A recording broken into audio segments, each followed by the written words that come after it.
आपकी आने वाली 95% ज़िंदगी कैसी होगी वो डिसाइड होता है कि आपके पहले 7 साल के समय कैसे थे।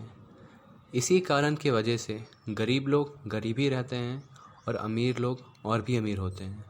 हर एक इंसान का दिमाग पहले 7 साल चीज़ों को सीखता है।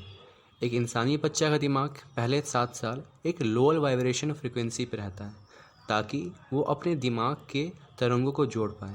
उस बच्चे का दिमाग कॉन्शियस लेवल पे एक लोअर वाइब्रेशन स्टेट पे रहता है और उस स्टेट को हम थीटा कहते हैं। थीटा मतलब कि इमेजिनेशन। एक बच्चा जो कुछ भी अपने बचपन में खेलता है वो उसके लिए असलियत होती है। कॉन्शियस होने से पहले अगर आपके पास कोई प्रोग्राम ही नहीं होगा तो आप किस चीज़ के लिए कॉन्शियस होगे। नेचर पहले 7 साल ये देखता है कि आपके आने वाले जीवन के लिए आपको किस तरीके की प्रोग्रामिंग की ज़रूरत है।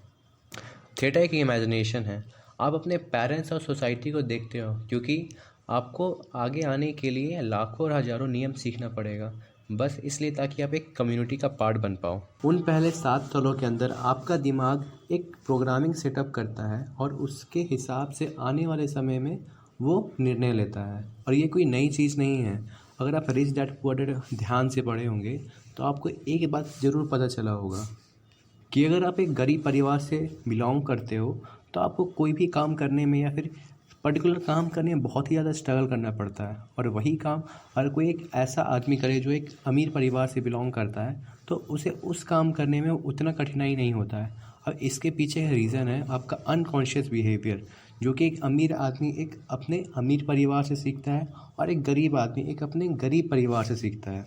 जो कुछ भी आप अपने बचपन में बातें सुनते हैं जैसे कि आपसे नहीं होगा, ज़िंदगी बहुत ही हार्ड है, बहुत ही स्ट्रगल करना पड़ेगा, उन सब बातों का आपका दिमाग के अंदर बहुत ही गहरा असर पड़ता है और वो है उसी के हिसाब से आपका दिमाग प्रोग्रामिंग कर लेता है। इसी प्रोग्रामिंग की वजह से अमीर लोग और भी अमीर होते हैं और गरीब लोग और भी गरीब होते जाते हैं। आपकी आने वाली 95% ज़िंदगी यही सब कॉन्शियस प्रोग्रामिंग के हिसाब से चलने वाली है। बस 5% ज़िंदगी आपकी कॉन्शियस लेवल पर जीते हो।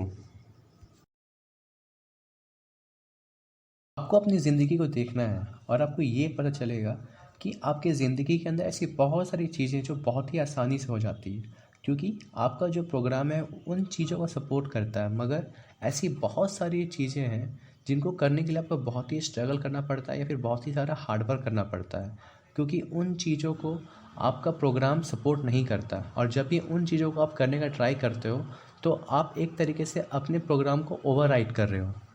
आपको उस चीज़ के लिए बहुत सारी साइकोलॉजिकल फैक्ट्स या फिर स्टफ जानने की ज़रूरत नहीं है। बस आपको ये देखना है अपनी ज़िंदगी के अंदर कि ऐसी कौन सी चीज़ें जिनको करने के लिए आपको बहुत ही ज़्यादा स्ट्रगल करना पड़ता है। चीज़ों के अंदर भी आप स्ट्रगल करते हो, कहीं ना कहीं आपका जो सब कॉन्शियस माइंड है उन चीज़ों को सपोर्ट नहीं करता, इसलिए आप उन चीज़ों के अंदर आपको एक्स्ट्रा एफर्ट्स या फिर स्ट्रगल करना पड़ता है।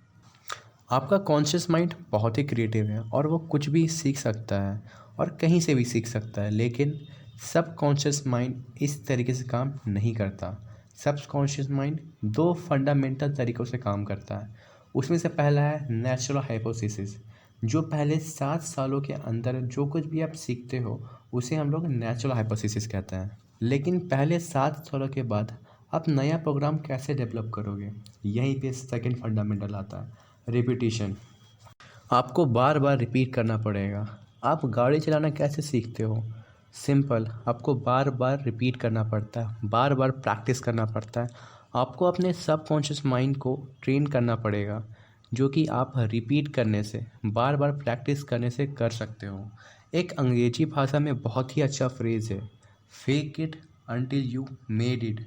अगर मैं आपको एक एग्जांपल दूँ तो अगर आपको खुश रहना है जीवन के अंदर तो आपको बार बार बोलना है कि मैं खुश हूँ, I am very happy, I am very happy. इससे आप अपने सबकॉन्शियस माइंड को ट्रेन कर रहे हो कि आप खुश हो।